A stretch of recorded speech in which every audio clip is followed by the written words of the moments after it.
There's an obvious end to this game we're playing. I say nothing, you say nothing, and nobody wins.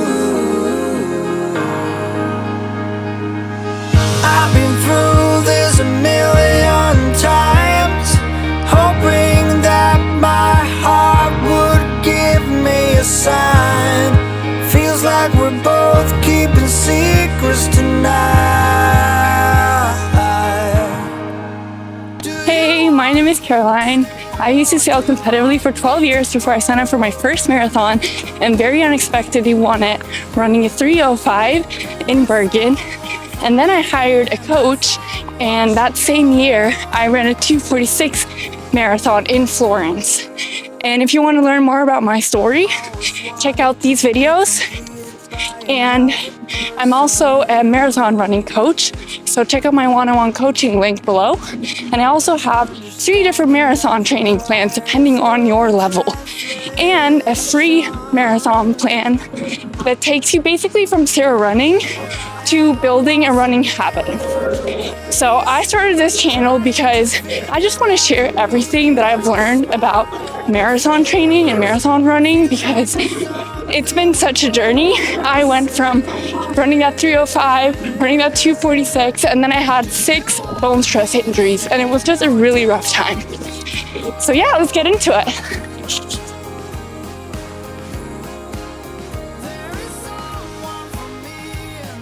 So first, I'm going to go into the problem with intensity and why you need to be careful.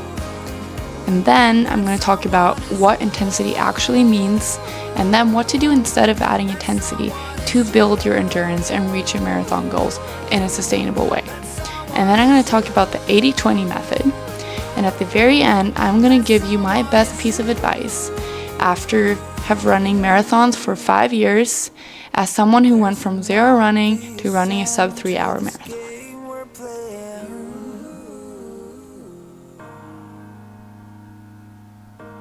So what is the problem with intensity? So the problem with intensity is that it's a lot harder on your body than easy miles. So this run right now, I'm at about 118. So it's a zone 1 workout, and that's going to be super easy to recover from. Okay. But once I add a little bit of speed work, that's going to do damage on both my muscles and bones, and also my cardiovascular system. And obviously you want a little bit of damage because that is how you build back stronger. But if you have too much of that and you don't recover, that's when you're setting yourself up for an injury or overtraining. So really what you want to be doing is building your mileage, adding a little bit of intensity, but then making sure that you're absorbing that intensity before you add even more intensity. And also, I just want to throw it out there that the person I'm talking to is the person who is fairly newer to running. So I don't mean that, you've never run before, but you're not an elite athlete. So where I'm at as a 2:46 marathoner aiming for the Olympics, that's not the person I'm targeting, because that person is used to intensity.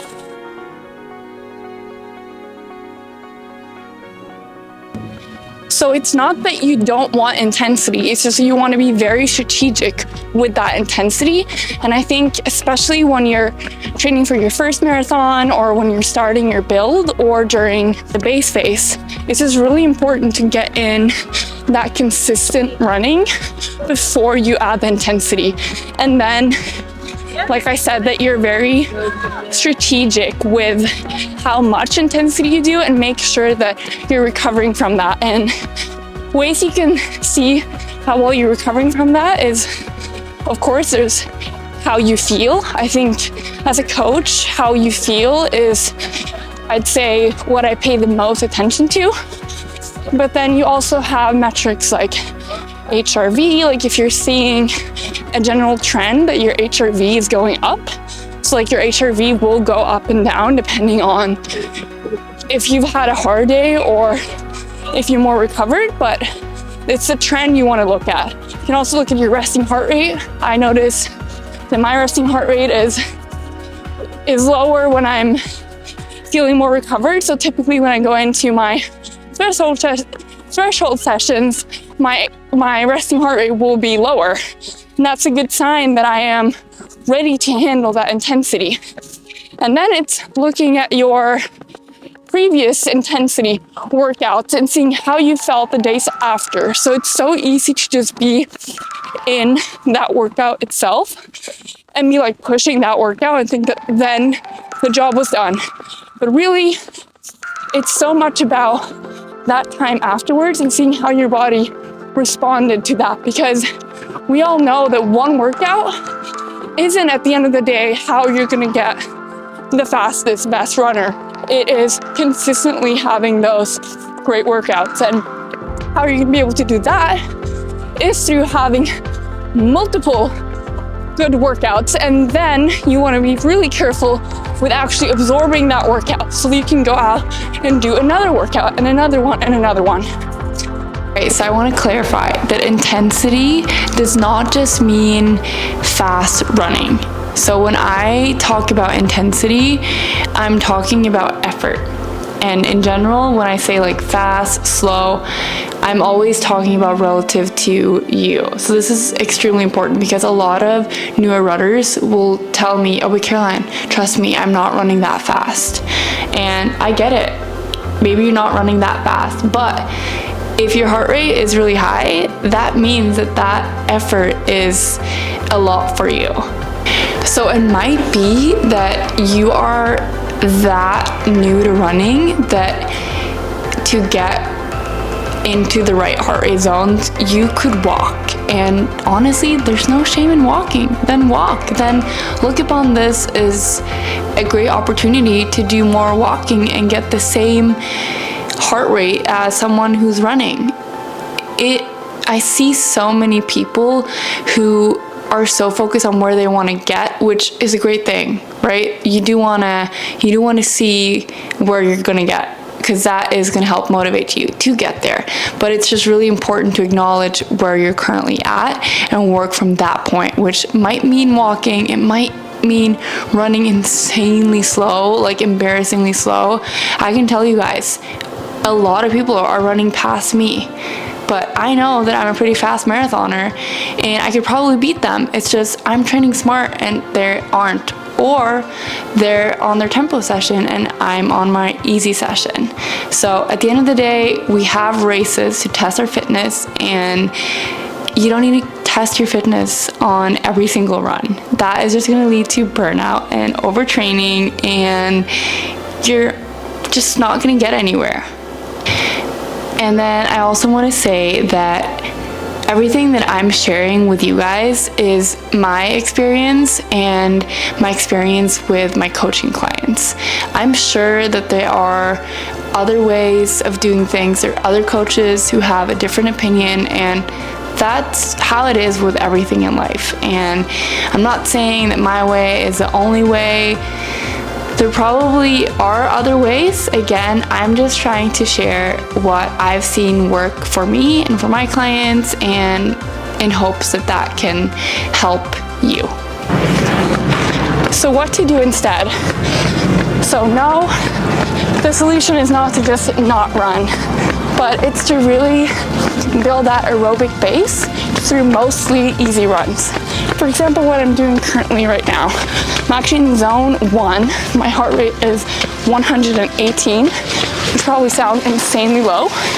But again, I'm just sharing to you guys what I'm doing, what's worked for me, and what I've also seen that's worked for my clients.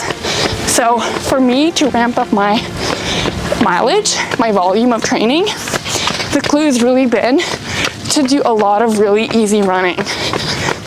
And then keep adding more intensity as I can tell that my body's responding to it. And with that, I mean it's recovering from it. And then I'd say also, if you're really new to running and you can't run as much as I am, so I'm running 6 days a week, then I'd say adding cross training to get that cardiovascular impact, to get your heart rate,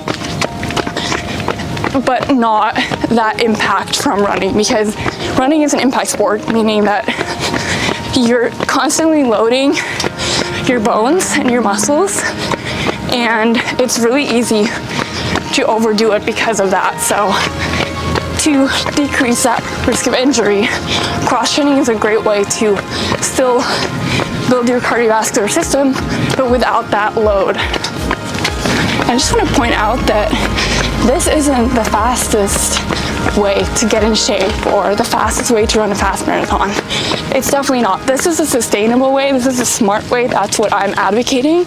As someone who has gone down that route of getting quick results and just being injured and just feeling so burnt out and so tired, and yeah, that has just really sucked. So this is all about building that consistent running schedule that you're really absorbing and that will long term lead you to perform at your very best and just enjoy the sport.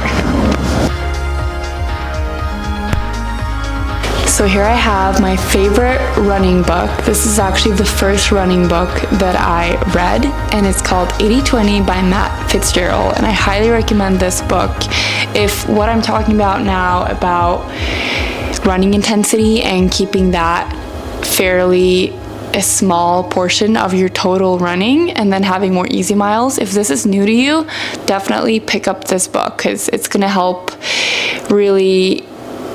you understand everything that I'm talking about now. So it basically says that 80% of your running volume should be at an easy effort and 20% should be at a harder effort. So that's still going to be your tempo runs, your steady state runs. This is still a part of the 20%, but then the 80% is zone 1 and zone 2. So it's super comfortable, easy paces relative to you. And this is also the training philosophy that I follow and that I have my coaching clients follow, and what I've personally seen really help my running and me improve, because it's allowed me to add significantly more volume. So the whole idea with running easy is that you're recovering so much faster from it, so you can then add more volume without getting injured and without that impacting your faster sessions. In fact, it very often leads to you running faster even though you haven't actually hit those faster paces in training, because your cardiovascular system, your aerobic capacity and running economy is improving. You will naturally run a faster pace with lower effort, and that's really what you want. So yeah, I highly recommend that book. So my last piece of advice is to really work with your body instead of against it. So I think a lot of us, especially me, when I started running, I was like wanting to destroy my body. Like I thought that would get me in shape. And if anything, I've just seen again and again that doesn't work long term. It might give you some results short term, but long term, you really want to treat your body as your vessel, right? It's giving it the right fuel. It's taking care of it with recovery methods. You know, try what's out there. I've personally tried cryotherapy, red light therapy, acupuncture, I see a PT, I do sports massage, and all these things, they take time, they cost money. Maybe it's all not worth it, but trying and seeing what works and dedicating yourself to figuring out how to make your body as strong as possible, really, I think it's the best investment you make, because when you take care of your body, it does wonders for you, and essentially you can feel so good, which is personally what I'm all about. I'm pursuing my marathon goal and my entrepreneurship goals, because that makes me feel really good. Like, I feel like a badass when I'm training super hard and recovering from it, and when I'm building a business that I feel is impacting a lot of people. So, conclusion, take care of your body and be on your body's team. I want to touch upon races. So races are essentially a high intensity run. So you want to treat it exactly like that. So meaning the higher intensity, the more it requires to recover from. So you just want to be really cautious about, right, tapering before the race, so that you're adjusting the volume, so that not only will you race faster, but it will also be the total stress won't be that much higher to tip you over and get injured. And then make sure that you're really recovering after, because it is that intensity. And also think about how often you race. So although races can definitely get you in better shape, in fact, I think that one of the key reasons why I got as quickly in shape for the Florence Marathon was because I did have a lot of shorter races in the build-up. There's definitely that you can do too much. So working with a coach and just really making sure that you're being strategic with how often you race and that you're actually recovering from it, and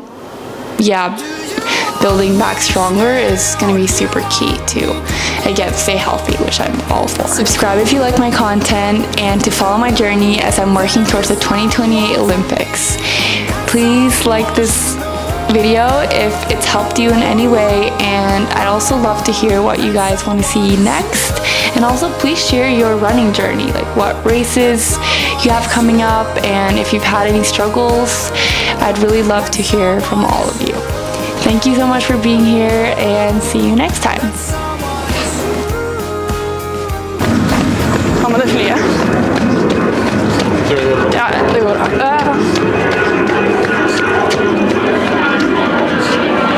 Ja, da går jeg snart husene bort.